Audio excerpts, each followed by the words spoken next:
Absolutely full penetration. Okay, we are back. What we have here for the inlay, we actually have the resin material, and we have a catalyst right there. John's going ahead and he's doing a caulk dam around it, so he'll go nice and slow. You can actually follow the pattern. Yeah, there you go. You're good. So what I'm going to do is, first of all, I'm going to take. Now the manufacturer suggests that you warm this in water first before doing anything to try to bring it up to temperature. So maybe in degree that water that were maybe 100. They also suggested you buy a heat blanket too. That's right, but we did nothing, and ours worked fine. So they suggest bring that up to temperature. We didn't, and we had no problem at all. So what we'll do is we'll go ahead and we'll add the oxidizer or the activator right in there. And you want to make sure you get all of it out, because all of this is, according to the manufacturer, is an extremely precise formulation. So you don't want to leave anything behind. Once we have it in there, we'll take and we'll mix the two components together. Obviously, once the catalyst is in here, now the meter's running. Well, it's not running very quickly. No, we found that we had plenty of time. Yes, that's for sure. So we'll go ahead and we'll make sure that we've mixed these two together. Well, now, aren't you going to mix that in here? We are, but the purpose of the bottle is really different than this process here. Here, what I'm trying to do is to make sure that I get as much in the way of uniform mixing as possible. So I've taken and I've worked this around. John's cutting open the particulate right now.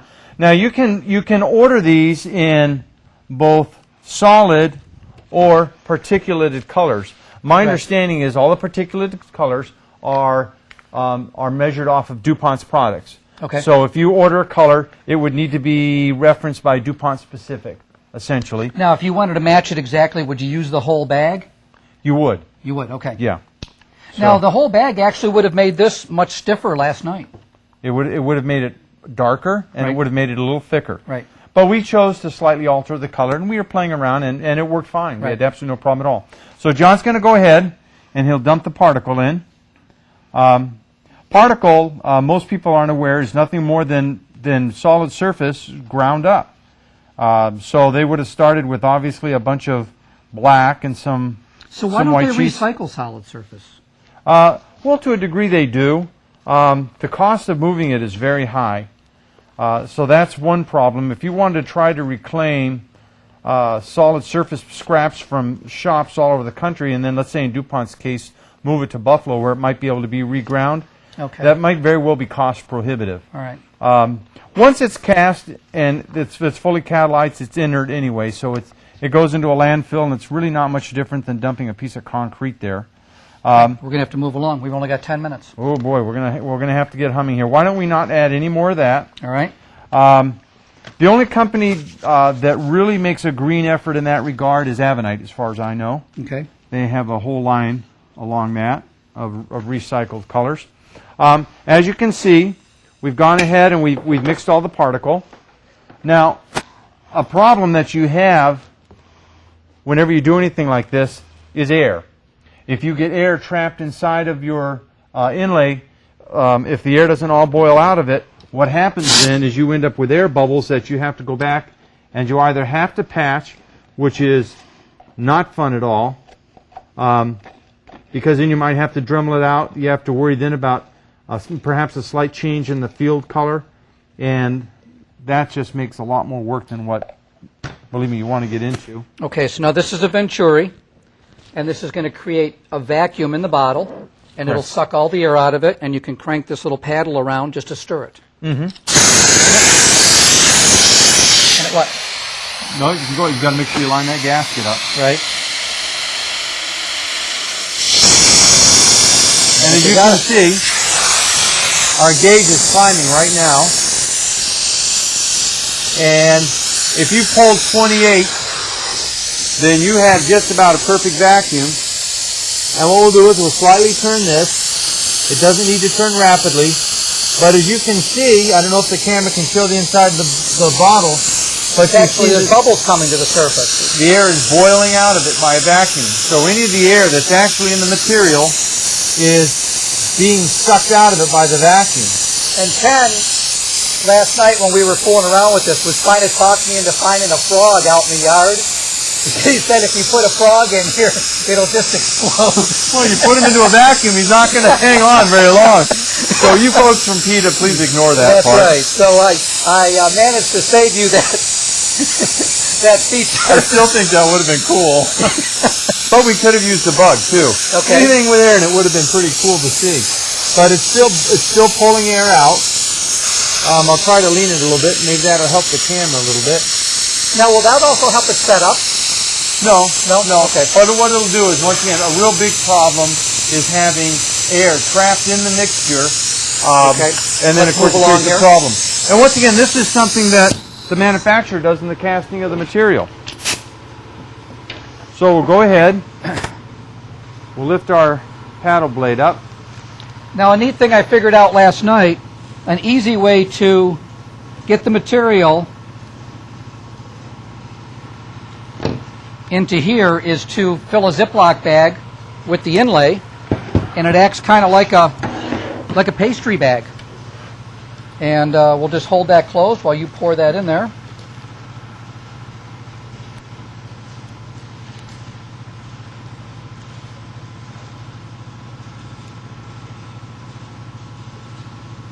Yeah, it's fairly. That's enough. Ooh. That's enough. All right, so we'll just seal it up on this end. We'll work it down to this end.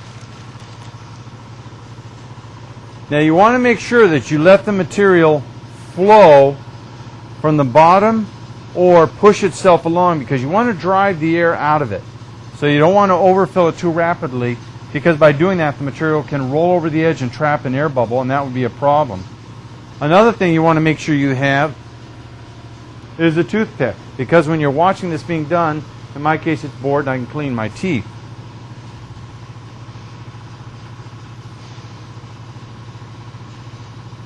And if the guy's moving real slow, you can poke him. I'm actually putting this in a little bit quicker than I probably should, but I know that Ken's right behind me with that toothpick, just waiting to jab me. So we'll start with that right there. Okay. Now you want to make sure that you really do overfill this, because the material is going to shrink a good 10% in this process. Do you want me to go ahead and fill it to the dam? If you want, you can go ahead and do that. And while you're doing that, what I would do with this toothpick is I would actually poke it all on the bottom edge of my inlay, run this all the way around the shape, both sides, and draw the air that may have potentially been trapped out. Once again, take and set it all the way Now, one thing around. you want to remember too, folks, is the more material you put in here, the more material you've got to get out of here to get back down to that inlay for finish. And Ken and I found that that's not actually so easy. We forgot to bring our surface leveler that we manufacture to the studio tonight, and we had one of these inlays ready to cut. So actually, we tried using a router on skis, and it wasn't wide enough. And let's see, where did we put that router, Ken? Actually, we resurrected, this is an old router that we used to manufacture, and it was actually designed for removing a wood edge off a laminate countertop, but it worked pretty good for what we had to do. It actually worked great, I thought. All we did was we laid it down on the inlay, turned it on, brought it in, and skimmed it right off, and it worked really go well. ahead and show everybody. Let's see, That what can do we just do? go anywhere. Okay. Right here we have the material. Now what we did is, you can take anything sharp. We took a razor knife. This is the silicone inlaid around it, the silicone. We ran it. Boy, that looks staged, Ken. Here, why don't I hold it so it doesn't look like it's been cut already?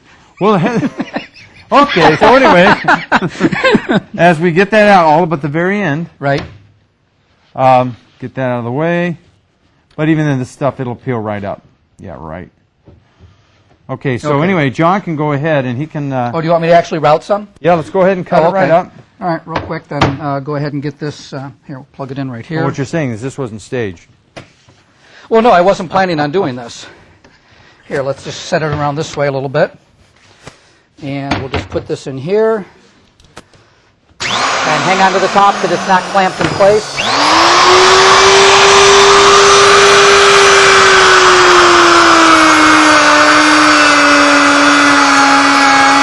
No vacuum on this, baby.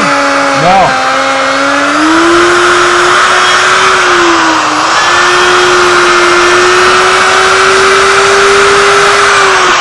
Okay, so that's what you would essentially have. There's no point in taking all of it out, but you would go ahead and route off the entire surface and just leaving a small thin layer here. And then you would take the, you use the Rotex in grinder Yes, mode, actually what I did is I took and I used the Rotex, which I have right here. And with these shoe papers, I took and I actually started out with, clean that up real quick. That's the pad off the grinder. Correct. That doesn't have dust collection. That's why there's got such a buildup on it. But it still did the job well. Right. I can show you just real quickly how nice a job that did. The great thing about these Rotexes, once again, and I love these tools, is this grinding feature. This would be a nightmare that is left behind unless you took a belt sander. The problem with the belt sander is you can create dips really easy with it. Another thing we thought of, we didn't have one, but a Veritex or a Hoffman lipping planer with a carbide blade in it would also take this off very well. And as you can see, when you think of your typical random orbital, this is really eating into it. And I want to point out that this taper on here is 80 grit, and that's it. Does a nice job. Oh, it takes it down like lightning. All right. Let's talk a little bit about the inlay again. Ken and I were joking a little bit about the length of time it takes for an inlay to work. When I did an inlay up at Danny's shop, we were using a different material, and that's no longer available, by the way, but it only took probably an hour, hour and a half to set up. This material actually took 24 hours to set up. Now, depending on the heat that you've got, it's going to depend on how long it takes to That'll impact it a lot, certainly. Right. Now, they recommended a Line Right manufacturers the heating blanket. You could put that under it. What we did this morning, I got up and came out in the studio and found out that the material that we needed to use tonight wasn't getting dry quick enough. So what I did was I took a standard heavy-duty heat gun, and I clamped it up on a board and turned it on, and I went into the office. So I let that run for about 3 hours, and Ken came back and took it off, and it was great. Now, what we used to use in our shop, especially when it was cold, is we just took the oil-filled radiators. Right. We just put it right underneath the countertop. It'll warm the plastic up. It'll bring the plastic up to around 100, 105 degrees easily. Okay. And if you warm the material itself, that will cause the catalyst to kick faster too. What will you use to clean that out of that jar? Because that looks like it's going to be a mess. Typically, this is really a fairly easy cleanup. We'll just use acetone, which will cut the base real quick. And of course, disposing of it is something you have to be very careful with. We've got a big down the drain. We got a big piece of property here. We can find a place for it. Just like we can find the frogs. That's right. So the point is you want to dispose of it properly. You need to find out what the requirements are in the municipality or the county that you live in. Right. But you do want to handle it safely because we want to leave a world for our kids that allows them to have normal children. That's right. But so anyway, that's about it for tonight. What's our coupon code? our coupon code is 01290107. 07, okay. I do that all the time. 012907. So, as always, you get 10% off anything you've seen in the show tonight, except for the Festool items. Hey, we have, I think, just a couple minutes before the end of the show. Do you want to talk about those square bearings real quick? Real quick, yeah, we got a couple minutes. Let's hit that real quick because all right. we were talking about the Euro tools last week, and we accidentally left something out, which is really a wonderful tool. Again, I wasn't really prepared to do this, but we can you're talk good, about though. it. You're good. Well, no, we don't have one set up in a router for you. So this is Euro Limited's square bearing. You probably heard about it. I know I have. Better to be square than... No, it's Dare to be Square. Dare to be Dare Square. to be That's Square. it. Dare That's to their be motto. square. Anyway, what they've done is they've taken and put a Teflon sleeve over a steel bearing, which is really cool. What you do is, let's see, I'll just improvise here. If this were a piece of particle board with high pressure laminate on it, you would set the router, and the square bearing would actually ride along the surface and not scratch it because it doesn't spin, so you wouldn't have any buildup of any bearing burn or anything like that on it. It's got a taper to it, so even if you get it sharpened over and over again, you just adjust it a little bit deeper to get a nice flush cut. This works similar to our mica file bit, I would say. Not quite the same, but very similar. And if you set it really carefully, you should be able to not have to file. Right. This is available in a 1/2 inch with a 1/4 inch shank and a, I think it's a 3/4 diameter. I prefer the 3/4 because the balls are bigger in the bearings. And that's everything. And bigger balls make all the difference in the world. Seriously. These are really tiny in here. They tend to overheat very quickly. These are larger. They'll last longer. We'll get more into this when we do a demonstration doing laminate sometime, but these are a really great bearing. I would definitely make the purchase on those. That's it for the show tonight, guys. We appreciate you watching. We appreciate you watching the archives, and we appreciate your business. And we'll see you next week. That's right. All All about tools. Thanks.